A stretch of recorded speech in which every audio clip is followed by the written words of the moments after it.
اس کو سمیٹنا بہت مشکل ہے، اگرچہ حقانی گھنٹے کی بات مٹ بھی کرنے والا ہے اور ہمیں کرنی چاہیے۔ اکثر کہا کرتا ہوں عوام تو عوام، ہم خواص کی تربیت کی ضرورت ہے۔ مستعد ہمیں چاہیے جب ہم سٹیج پر آئیں 7 منٹ سے پہلے یا جو ٹائم دیا گیا 10 منٹ اس سے پہلے سٹیج پہ چھوڑ دیں، وقت کی پابندی کریں۔ علامہ نیاز حسین عوان صاحب پیر کرم شاہ صاحب الحضری علیہ رحمت کے حوالے سے اور علامہ یوسف حقانی صاحب بھی بیان فرمائیں گے کہ وقت بڑا قیمتی ہے۔ حاضرین و ناظرین، میں تصوف اور تصوف کے جو آپس میں گہرا تعلق ہے، اگرچہ اس حوالے سے صوفیاء کرام نے 3 انوار کا ذکر کیا، وہ بھی میں ذکر نہیں کرتا۔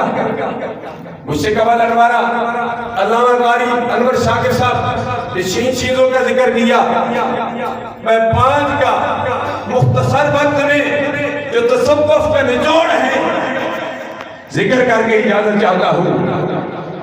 جو ذکر کرنا چاہتا ہوں یہی فکر، یہی سوچ شیخ عبد القادر جیلانی کی ہے، یہی اعلیٰ حضرت کی ہے، یہی پیر میر علی شاہ صاحب علیہ رحمت کی ہے، یہی پیر احمد دادا سیف الرحمان صاحب نور اللہ مرقدہ کی ہے۔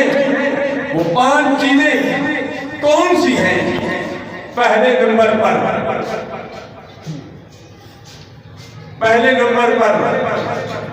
اخلاص سے نیتوں میں اخلاص، انما الاعمال بالنیات۔ امام اعظم علیہ رحمت فرماتے ہیں یہ ایک حدیث 1 لاکھ احادیث کا مجموعہ ہے۔ اگر نیت میں اخلاص نہیں تو کچھ بھی نہیں۔ دوسرے نمبر پر علم نافع، قرآن و سنت۔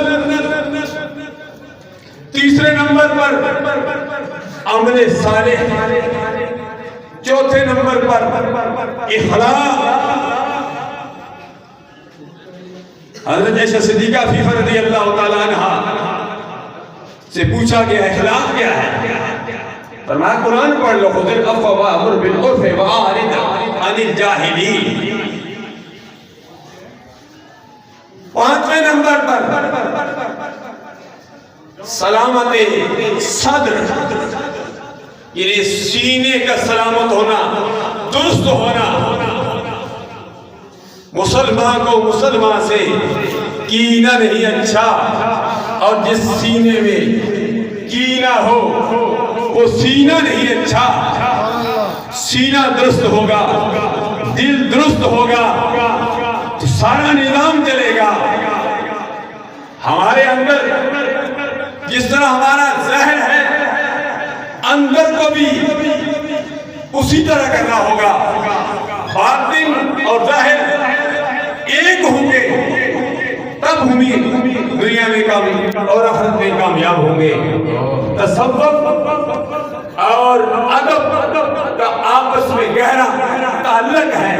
تصوف اور ادب دونوں لازم ملزوم ہیں۔ رب کی بارگاہ میں دعا کرتے ہیں کہ اللہ تبارک و تعالی ہم سب کی حاضریاں اپنی بارگاہ عادیت میں مقبول و منظور